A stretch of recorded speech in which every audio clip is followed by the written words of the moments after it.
لیکن کل مفتی صاحب سے ملاقات ہوئی اور پرانی کچھ یادیں تازہ ہوئی. میں سوچا اور ہمارے بھائیوں نے بھی سوچا کہ اس کے بھی تعلق سے، علاج کے تعلق سے کچھ بات ہمارے سامنے آ جاوے.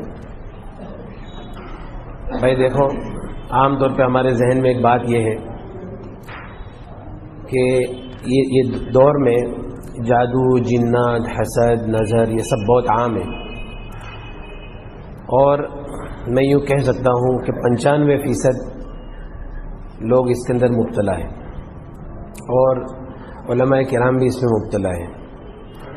لیکن ذہن میں یہ بات ہے بہت سارے لوگوں کے کہ جیسا سفلی ہے، جادو ہے، ناپاک ہے، اس کا علاج جو ہے وہ ناپاک سے ہی ہوگا. ایسا نہیں ہے. اللہ تبارک و تعالیٰ قرآن پاک میں فرماتے ہیں وَقُلْ جَاءَ الْحَقُّ وَزَهَقَ الْبَاطِلُ، حق آئے گا، باطل جائے گا، روشنی آئے گی، اندھیرا جائے گا. ان الباطل کان زہوقا، اور باطل کو تو ٹوٹنا ہی ہے. وَنُنَزِّلُ مِنَ الْقُرْآنِ مَا هُوَ شِفَاءٌ وَرَحْمَةٌ لِلْمُؤْمِنِينَ. اللہ تبارک و تعالیٰ فرماتے ہیں ہم نے قرآن پاک کو نازل کیا، اس کے اندر شفا ہے اور رحمت ایمان والوں کے لیے. نبی کریم صلی اللہ علیہ وسلم نے فرمایا 2 شفا کو اپنے پر لازم پکڑو، ایک اللہ کے کلام کی تلاوت اور دوسرا شہد پینا. نبی کریم صلی اللہ علیہ وسلم نے فرمایا خیر الدواء القرآن، بہترین دوا قرآن ہے. نبی کریم صلی اللہ علیہ وسلم نے فرمایا جس کو قرآن شفا نہیں دے گا اس کو اللہ شفا نہیں دے گا، اور جس کے لیے قرآن کافی نہیں اللہ اس کے لیے کافی نہیں ہے. اب یہ ہے کہ قرآن سے علاج کس طریقے سے کر سکتے ہیں. اصل میں ایک CD ہے ہمارے پاس، اس کے اندر آیتیں ہیں. ہر وہ آیت جس کے اندر اللہ کی بڑائی، جہنم کا ذکر، شیاطین کا ذکر اور آخرت کا ذکر، اس سے شیطانوں کو بہت تکلیف ہے. تو وہ آیتوں کو جمع کرتے ہیں. تو حضرت شیخ زکریا رحمۃ اللہ علیہ کی منزل ہے جو 33 آیتیں ہیں. اسی طرح سے عرب کے علماء عاملین حضرات وہ لوگ اور بھی کچھ جادو کی آیتیں اس کے اندر ملاتے ہیں، نظر کی آیتیں ملاتے ہیں. تو جب وہ آیتیں سنتے ہیں تو آیت سننے سے اگر واقعی میں کچھ ہے، کوئی آدمی کے اوپر کوئی جادو ہے، حسد ہے، نظر ہے، تو وہ سننے سے بدن کے اوپر کیفیت ظاہر ہوتی ہے. جیسے سر میں درد ہوگا، گردن میں درد ہوگا، کمر میں درد ہوگا، اور جادو جس جگہ پر بدن کے اندر ہے وہ جگہ پہ درد بڑھتا چلا جائے گا. اگر کسی نے کچھ کھلایا ہے، عام طور پہ کھلانے کا معاملہ زیادہ ہوتا ہے، اگر کسی نے کچھ کھلایا ہے تو الٹی جیسا ہوگا. تو یہ سارے معاملات اب جب قرآن کی وہ آیتیں سنیں گے تو یہ سب تکلیف ہوگی. اب علاج یہ ہے کہ انہی آیتوں کو بار بار بار بار شفا کی نیت سے سننا ہے. مطلب اس کے پیچھے پڑ جانا ہے، سنتے ہی جانا ہے، اچھا لگے یا نہ لگے. جتنا ہم سنتے چلے جائیں گے اتنی ہماری تکلیف بڑھتی چلی جائے گی. لیکن تکلیف کتنی بھی بڑھ جائے اس سے پیچھے ہٹنا نہیں ہے، آگے ہی جانا ہے انشاءاللہ. اور پھر اس کے بعد میں ہو سکتا ہے کہ جادو بدن سے نکلنا شروع ہوگا، یا تو بدن میں بہت کھجلی ہوگی، یا بخار چڑھ جائے گا، یا پیشاب بہت ہوگی، یا تو جلاب بہت ہوں گے، یا الٹیاں بہت ہوگی. ہو سکتا ہے ہمارے بہت سے لوگوں کا علاج ہوا، ہو سکتا ہے ایک دن کے اندر 100 الٹی ہوتی ہے، 50 جلاب ہوتے ہیں. لیکن جتنا نکلتے جائے گا آدمی فریش ہوتے جائے گا. اور یہ سب کچھ ہونے کے بعد میں ہم 1 گھنٹہ 2 گھنٹہ 3 گھنٹہ لگاتار یہ آیتیں سنتے ہیں اور کچھ نہیں ہوتا ہے، سننے سے کوئی کیفیت بدن پہ نہیں آتی، تو اب سمجھ جانا چاہیے کہ الحمدللہ مکمل علاج ہو گیا. اب اگر کوئی یوں کہتا ہے کہ کچھ نہ کچھ تکلیف ہے تو یا تو پھر اس کا علم کمزور ہے یا پھر وہ بیوقوف بنا رہے.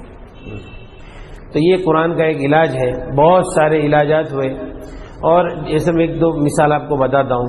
سب سے پہلے اچھا کینسر جو ہے نا، کینسر عرب کے علماء فرماتے ہیں کہ کینسر جو ہے وہ صرف جادو، جنات اور نظر سے ہی ہوتا ہے.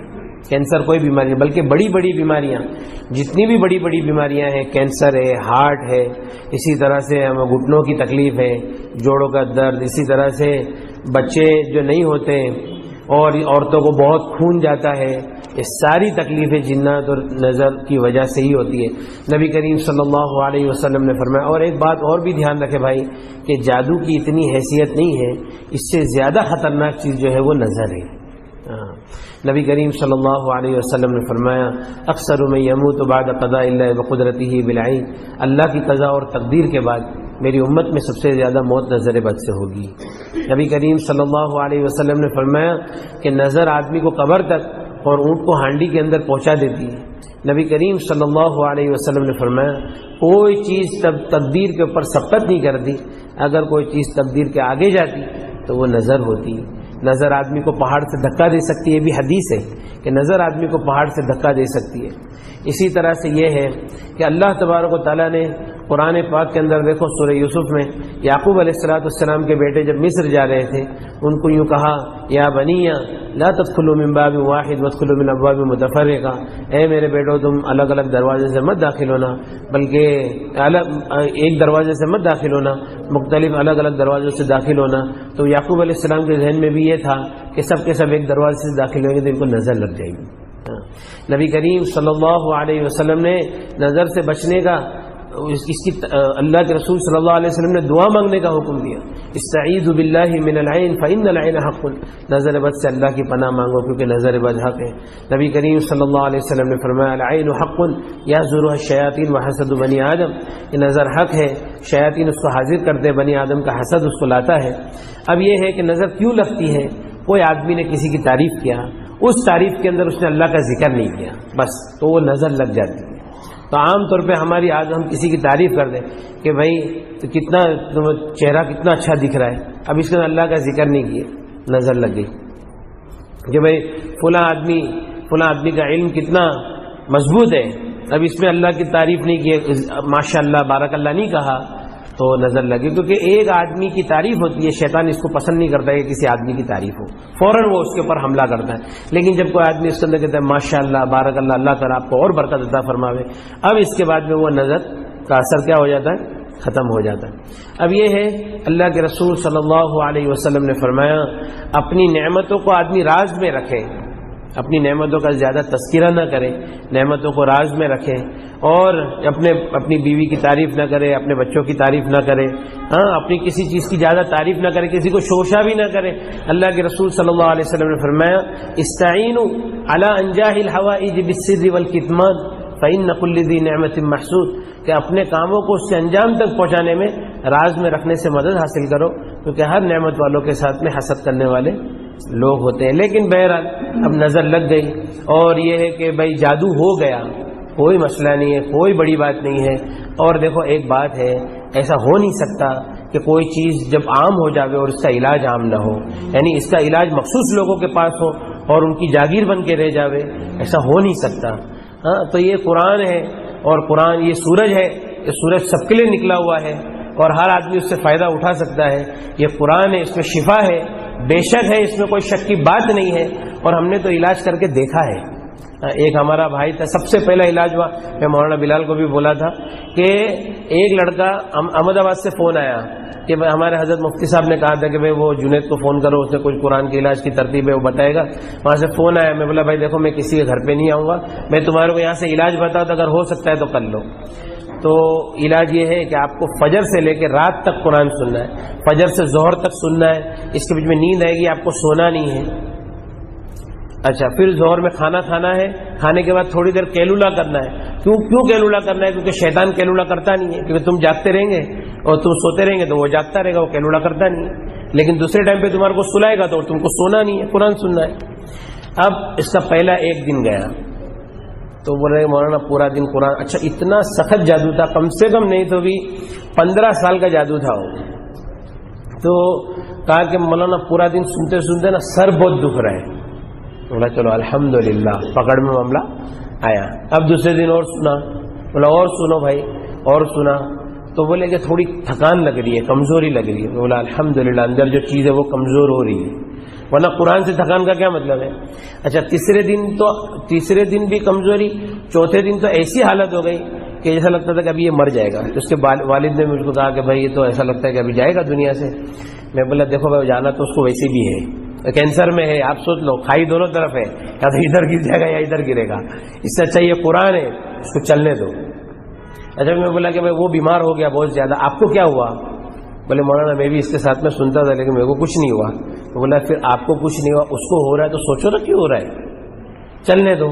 اب 5واں دن تھا اور اس کو الٹی ہوئی، الٹی میں پتھر نکلا، اس کے اوپر لکھا تھا اوم۔ پھر دوسرا ببول کے کانٹے، گوشت کا ٹکڑا، بال، گانٹھ لگے ہوئے سب بال تھے، وہ سب نکلا۔ میں بولا بھائی یہ تو سب نکل گیا، وہ فریش ہو گیا. میں بولا ابھی اور بھی آپ کو سننا ہے. پھر اس کا میرے خیال سے کچھ چھٹا دن تھا، اور جو قرآن سنا، ہری ہری الٹی، ہرے ہرے جلاب. اور اس کا 9واں دن تھا، اور صبح سے رات تک نے قرآن سنا، وہ آیتوں کو سنا، اور اس کو کچھ نہیں ہوا. بولے بھائی دیکھو الحمدللہ آپ کے جو جادو وغیرہ تھا وہ سب ٹوٹ گیا، اللہ تعالیٰ نے آپ کو شفا دے دیا، اب کوئی مسئلہ نہیں ہے. اب آپ اپنا کینسر چیک کرا لو.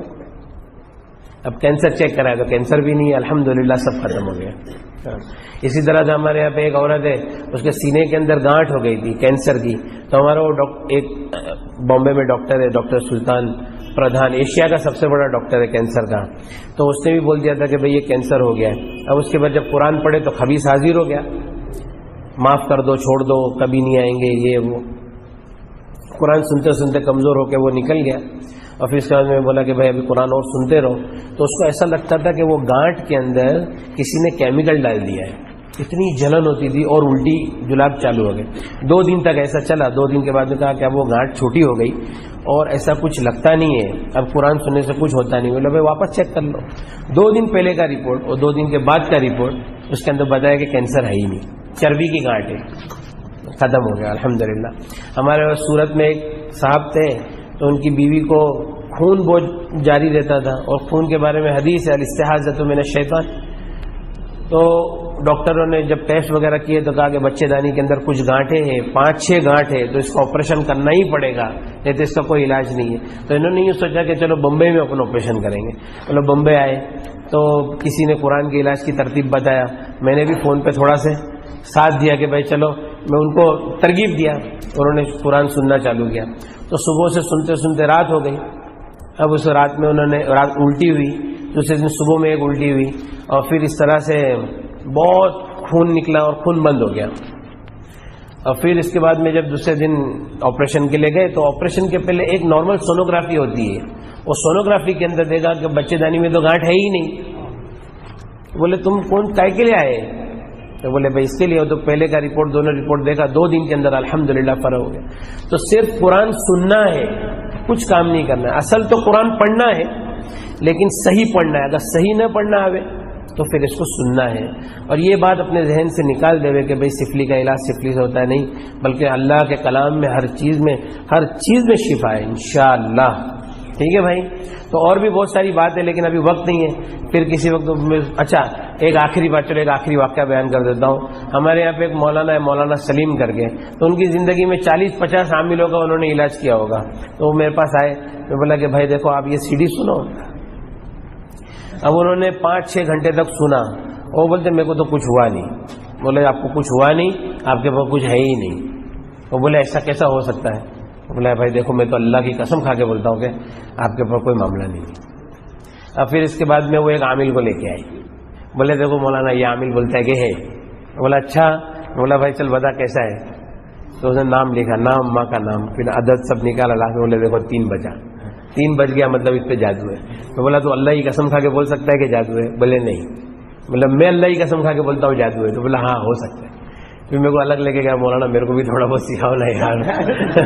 بولا سکھائے گے، ناٹک مت کر زیادہ. بولے مولانا آج سے میں کچھ نہیں کروں گا، کچھ جھوٹ نہیں بولوں گا. پھر وہ اس کو بھی تسلی ہو گئی.